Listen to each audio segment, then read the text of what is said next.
So today we have Karlee on, and she is one of my 42-day reset clients, and we're still doing maintenance mode. So we're fixing a number of issues that have been going on in her body for a long time. But we're gonna have her tell us a little bit like where she started and kind of her progress through the 42-day reset and how much she improved through those 6 weeks. And then also kind of like where we're going with her care now, because now we're looking at other things to fix that she didn't necessarily come to get fixed. We fixed one big problem of her life, but then we've realized that there's some other things that have been going on for a long time that kind of got her to that point. So Karlee, just tell me a little bit about you, kind of like tell people that might be wondering like a little bit about your life. Okay, hey guys, I'm Karlee. I'm an esthetician. I've been an esthetician for almost like 8 years now. So I've been in that industry for a long time. Yeah. And then, you run your own business, you have a husband, you have a lot on your plate, and you actually, she's my esthetician and she's wonderful. So if you're in the Ankeny, Iowa area, look her up. But it was happy chance that we even connected about some of the things you've been struggling with, because we don't share a lot of professional things back and forth. I kind of know what she does. And I started sharing more about what I did, because usually we just get in there, get to business, get on the skin. And she had to reschedule in my appointments for a procedure. And I was like, oh, what's going on? And this kind of sparked our conversation about what she'd been struggling with. I don't want to say silently, but it was just something that she hadn't talked to me about because she didn't think it was relevant. So Karlee, take me a little bit back through some of the years of struggles that you've had with the gastrointestinal stuff, like even when you just first started noticing it, which would have been in your mid-20s. Okay, yeah, yep. So it all began maybe like 5, maybe 6 years ago. I started with what the doctors called IBS. So that's kind of what they diagnosed me with. I just started having like awful bowel movements, just like stomach cramping, stomach situations that just weren't normal for me. So, yeah, I went in to see my doctor, and basically they put me on like Metamucil just to help like kind of regulate my bowel movements or whatever. That did nothing for me, obviously. And so they sent me in right away, which I thought was crazy, but they sent me right into a colonoscopy. So I had that done right away, instantly. They found nothing. And it was so funny because my doctor, the guy I had never met, the GI doctor that came in to do my colonoscopy, he was like, we're probably not going to find anything here today. So I was kind of like, okay, so what am I here for? So it's crazy how they just throw you straight into just like, oh, we're going to do this crazy procedure, this colonoscopy, when I was, 25 or whatever. And here I was just sitting there miserable. So yeah, then they found nothing from that. So I had a meeting with my doctor after that. They basically told me like, oh, if you're having situations, you can just take Imodium, you can just do Tums. That stuff will kind of help with your, if you have diarrhea, take the Imodium, blah, blah, blah. He basically told me that I could take Imodium every day and I'd be fine. And that would help me. So that's what I started to do, was take Imodium every single day. And it ended up like backing me up so bad, or I'd have like crazy spouts of diarrhea because I think I was backed up so much. Still not knowing what to eat, just because I tried so many different things, so many different diets. So I kind of just lived that way for a few years, just pushing through, thinking, oh, well, there's nothing wrong with me, I'll just suffer through. So then a few years later, I started to get like acid reflux issues, where I'd have just like this chest pain. I would have like this burning sensation, just all those sensations of acid reflux. So I went back to my doctor because honestly, it felt like I was having like a heart attack sometimes, because my chest would get so tight, and I was just taking Tums. Literally, I would take like 10 Tums a day just to get through, because it was so miserable for me. We went back to my doctor. They prescribed me with like some, I don't even remember what it was called. Dexilant, I think is what it was called, for my acid reflux. And so I started doing that. It helped a little, like just with some things, but I still was having like the chest pains. I was still having different spouts with that. So I kept going back. It was like an ongoing thing, but they sent me in for a scope, an endoscopy, just to like check everything out, make sure my esophagus was okay. That came back nothing. They thought maybe I'd have H. pylori. That came back negative, which I think now looking at that, I thought that was like, oh, I'm going to have this. I'm going to be fixed. Everything's going to be great. I'm just going to have this H. pylori. Everything's going to go great after this. I'll just get on an antibiotic or something. And that came back negative. So I was just like so down, which really H. pylori is like, I think he just kind of threw that name out there just to maybe say, hey, maybe this is wrong. But so I continued on acid reflux medication. They actually doubled it for a while, thinking that maybe that would help more, just to be on more medication. I kept calling back, still miserable, not feeling good. And I think the last straw for me was when they put me on, the last thing they prescribed me, well, they kept prescribing me with different things. The last thing they prescribed me was for a painkiller for my acid reflux, for my like chest pains. And at that point, I was just so mad because I'm like, I don't want to be on painkillers for the rest of my life. Nor were they. I tried them for like literally 2 days. They didn't work, obviously. And it just, it was horrible. So then, yeah, when I had my scope done, I had to reschedule Danny for her facial that she was coming in to see me for. And she's like, hey, I work with people with their gut, their acid reflux, things like that. And I was at the point, I'm like, I will literally do anything. I will talk to anyone who will listen to me and actually like take advice, or I could get advice from them. That's great. So yeah, that's how I came to know Danny, and she came to know like my situation. So yeah, and I think a lot of people can relate to that like being stuck in the middle where something's not right and people are acknowledging that you're not like maybe crazy about it, but also they can't find this organic cause. And I think that that's really common for people, like you're talking about H. pylori. It's almost like comforting to like know that there's something that they can figure out that's wrong. Otherwise, it's like, this can't be my normal way of life, but it is right now. And I'm afraid that this is going to just continue to get worse. And that's essentially what happened to you, is that you went in for one problem. It wasn't addressed correctly the first time. And then as we've seen, it's affected further up in your GI tract, that it's just continued to create a lot of ripples or a lot of waves in a bad way, where it's like this problem, if it would have been treated properly initially, you probably wouldn't have suffered from these later ones. But you were just doing exactly what the doctors told you to do. And that's the hard part. Yep. And it was almost like that, like I was just hoping something would be wrong just so it could like be corrected in some way. Like, I'm not crazy, just help me. Right. Yeah. And I've talked to you about this before, but even I think it's like that generational gap that I've talked about with a lot of people, is that, we just grew up on a much different diet and a lot different lifestyle than our parents' generation did. We were eating a lot of packaged foods because it was convenient. Both of our parents typically were working outside the home, so we weren't getting a lot of like home cooked meals. A lot of convenience foods, as I said, more antibiotics, I think, through our childhoods, a lot more cosmetic and fragrance. Like, I remember this stupid French vanilla spray that we used to always like run to Walmart for and douse ourselves in. And so it's just that our environment and the way we were raised was so much drastically different than our parents, that I think that it's even hard for sometimes, our parents to understand or connect when we're having some of these issues early on in life.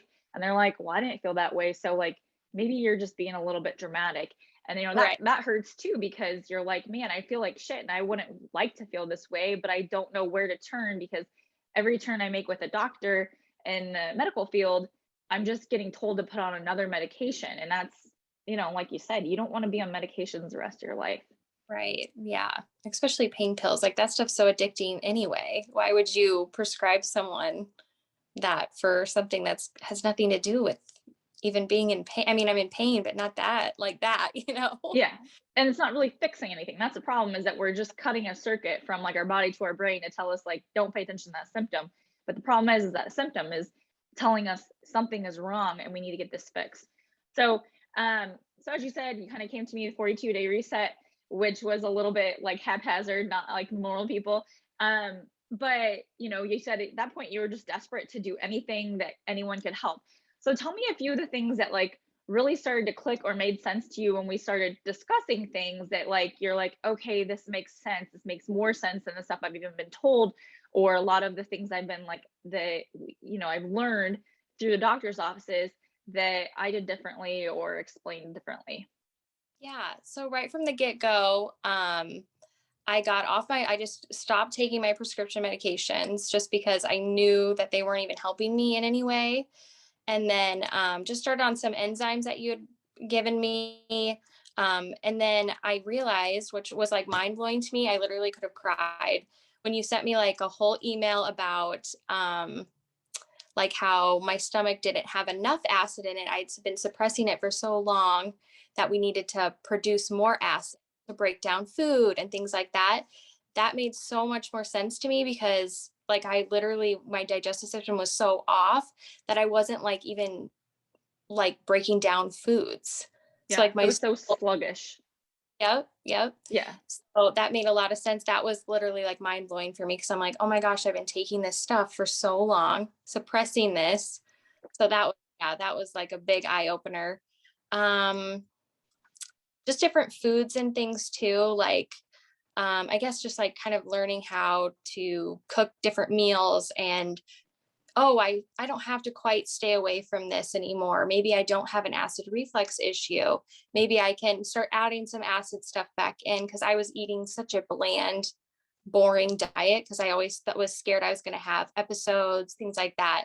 So I would stick to, yeah, like literally peanut butter Like sandwiches and safe foods. yeah, yep. Just literally all, yeah, all acid free stuff. I stopped drinking coffee. I stopped drinking anything like wine, anything like that, just because I was like, it's not worth it. But then I started adding that stuff back in after we'd kind of started to correct it a bit. And yeah, I can tolerate like lemons, limes, stuff like that now. I can have a glass of wine without not feeling like crap or like I'm Right. gonna throw up or yeah. So yeah, Yeah, that's that's been awesome. And then tell me a few things that you were surprised about. So this is the thing that I ran into myself, which is why I'm like, okay, I need to start helping other people do this. Is that I had gone on a journey where, similar to you, I was thought I was eating like the best diet in terms of like what was out there as far as like fresh vegetables and fruits and stuff like that. So what did you think when we got your food list back? And like there were things on there that weren't necessarily like bad foods, but they weren't good for you. I know that black pepper was a really difficult one for you because yeah, you're like, oh my God, I'm eating this and everything. So that right. shows you that, you'd been avoiding certain foods like that are like quote obvious for GERD people, but those weren't really helping. But then some of the things that you've been using all the time, not understanding that they were contributing were. Yes. So a big one, well, yeah, was the black pepper. I was literally just like putting that on everything because I'm like, oh, a little seasoning, that's not gonna hurt. And I always thought I was like, oh, I can't do garlic or onion seasoning. So I always just like put that aside because that was no big deal. Because onion and garlic, I knew from the get-go was like not my friend. So yeah, the black pepper for me was like shocking because I was like, oh, I always thought, oh, a little pepper, like that's not gonna do anything.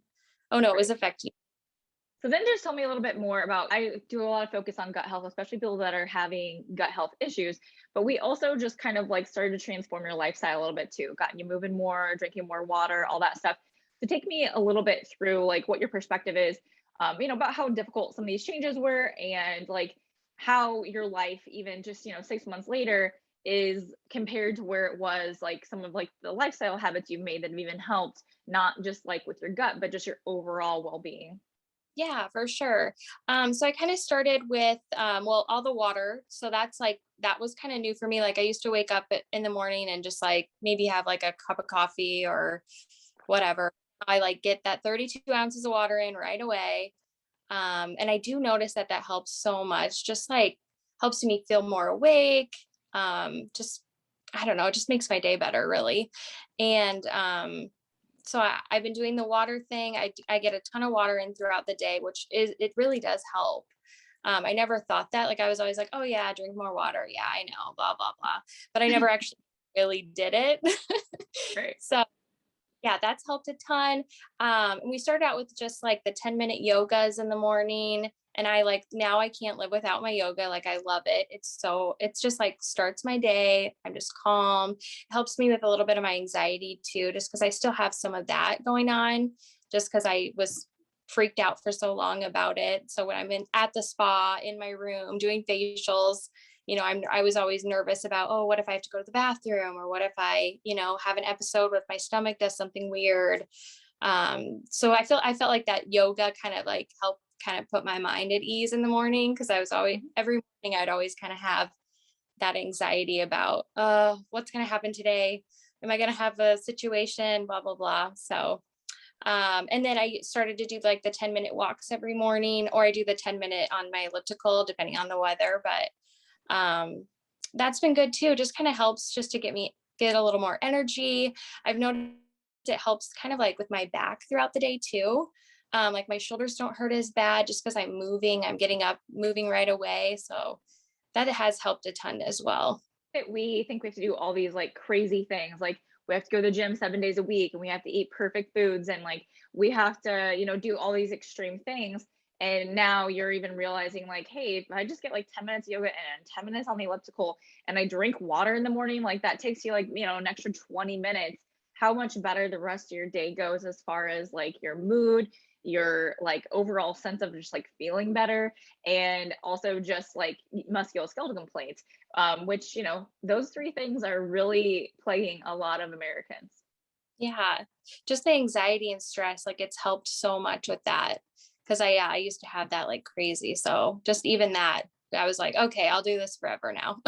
Right. Yeah, And I think too, like anyone can relate, like, people that don't have GI issues all the time can relate if they're having, a bug and they're suffering, how awful it is to like not know when a bathroom break is going to hit you.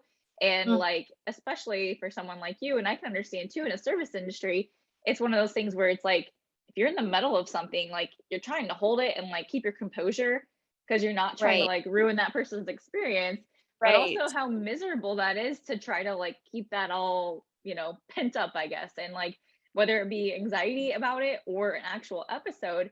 Mhm. But yeah, my heart goes out to you because like when we started working, you're like, I just eat such bland stuff in the middle of the day because I'm afraid. And I'm like, you know what? That's completely understandable. But that's the problem with some of these problems that don't get solved, is that, not only did you have one problem, now you have two problems, now you have three problems because it just keeps getting bigger and bigger. So I really appreciate you sharing all those details with us, because I think that just helps, normalize that it's not just usually one thing by the time we get to a desperate place. Yeah, for sure.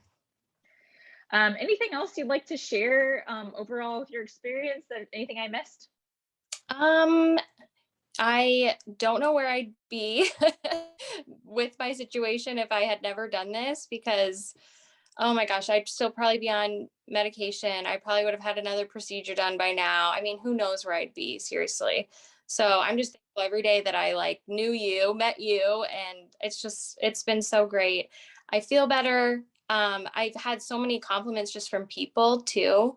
They'll be like, "Oh my gosh, you look so good. Like you look great. You look healthy. You look like I think I've lost, I don't really weigh myself because I'm like, as long as I feel good, I don't care what I weigh." Right. But I have like weighed myself recently and I have lost like 15 pounds just with just eating better, with knowing what to cook. And I feel like I don't have that stress or like that, just all that pressure on my shoulders anymore. Like it's just very easy, especially with the Viome stuff. Like I know exactly what I can't eat, what I can cook, what I shouldn't cook, what I need to eliminate. It's just makes it so much easier. So that's been a blessing too, that Viome. I mean, if I just resort back to that all the time, like, oh, okay, yep, I need to get this superfood in. I need to, it just helps me meal plan even better too. Um, yeah.